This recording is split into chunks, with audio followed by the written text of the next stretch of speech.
Welcome to AI and Mind. Here we're not just watching this revolution unfold, we're discovering what it means for you, for your mind, for your future. Because the goal isn't just to survive AI, it's to navigate it with the most aware, resilient, and powerful version of yourself. This isn't just tech update, it's an invitation to become who you were always meant to be, clear, grounded, and awake. What if the very thing that makes you, your creativity, your quirks, your soul, was no longer uniquely human? We're standing at the beginning of a new era, one where artificial intelligence isn't just a gadget, but a new kind of intelligence that's already changing our world. This isn't science fiction, it's happening right now.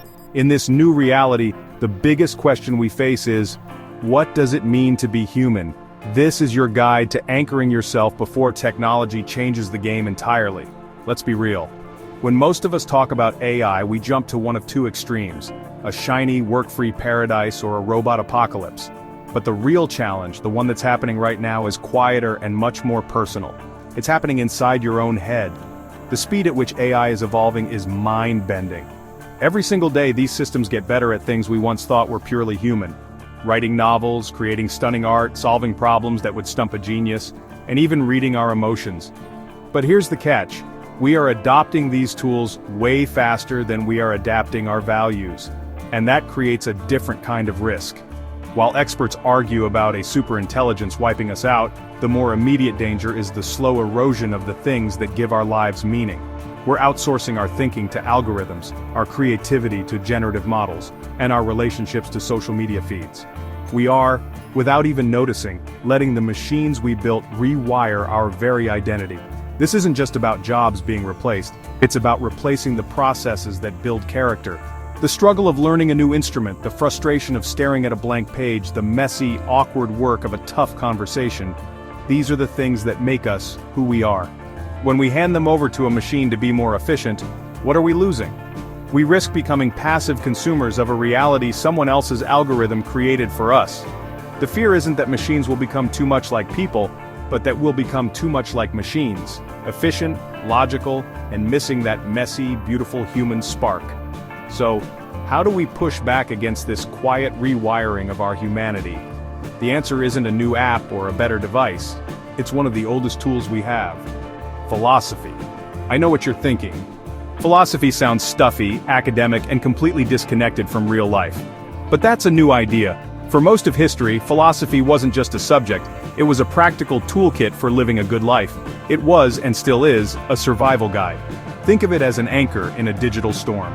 When the winds of change are howling and algorithms are pulling you every which way, you need something solid to hold on to.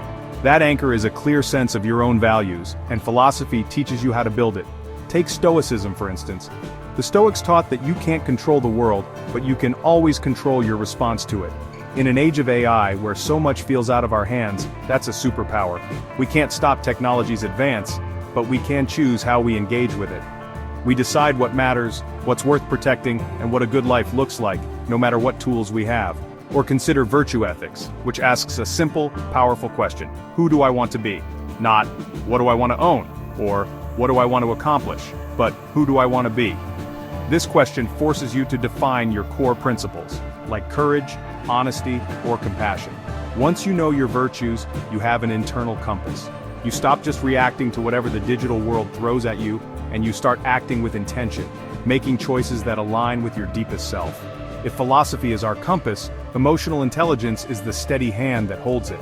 As AI gets better at analytical and routine jobs, our very human ability to feel, connect, and understand emotion is becoming our most valuable skill. AI can process data, find patterns, and even fake empathy, but it can't actually feel. It doesn't have the lived experiences, the cultural context, or the messy biology that creates real emotion. An AI can read every poem ever written about heartbreak, but it will never truly understand the ache of a broken heart. That's not a bug, it's a feature of being human. For years we were told to prioritize analytical, logical intelligence. We called everything else soft skills. In the age of AI, that's being flipped on its head. Those soft skills, empathy, self-awareness, communication, are becoming the new power skills. They are what will set us apart from machines. Empathy lets us build trust and navigate tricky social situations in a way AI can't. Self-awareness helps us see our own blind spots, which is vital when AI systems have their own hidden biases. And human connection creates the kind of collaborative magic that leads to true innovation. Working on our emotional intelligence is no longer optional, it's our core advantage. It means choosing to have that difficult conversation in person instead of just sending a text. It means learning to truly listen, not just to the words but to the feelings behind them. It's about making space for connection in a world obsessed with perfection and efficiency. While AI crunches the data, our emotional intelligence is what will process our shared humanity. This isn't just a personal journey, it's a collective one.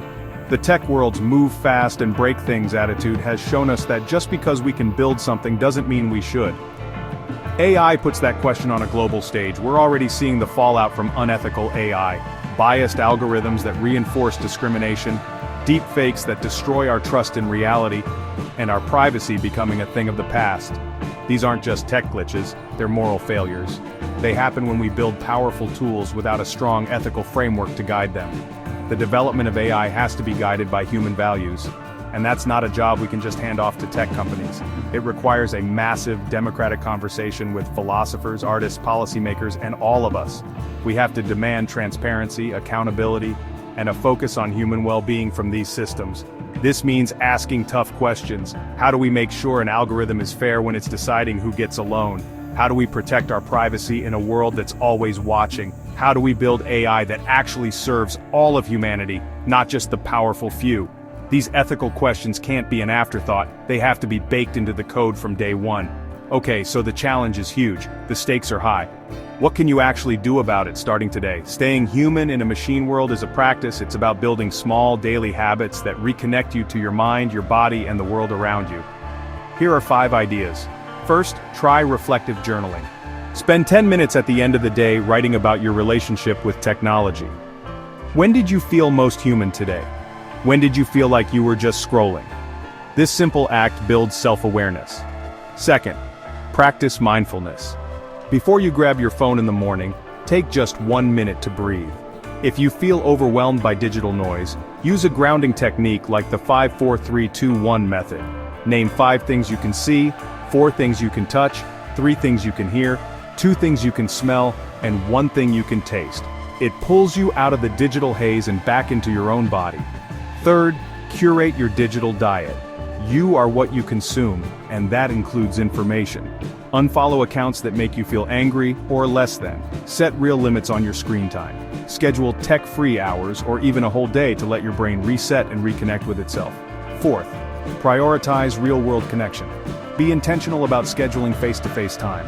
Join a local club, volunteer, or just have a deep conversation with a friend with no phones in sight. These interactions build the kind of empathy that no algorithm can replicate. Fifth, learn about ethics. You don't need a philosophy degree, but learn some basic ethical principles. Question the tech you use. Talk about digital dilemmas with your friends and family. Becoming ethically aware is a form of digital self-defense. We are at a turning point in human history. The choices we make right now will define our future. AI will amplify our abilities, but it also threatens our autonomy. The future isn't a war between humans and machines, it's a challenge for humans to become more deeply and courageously human.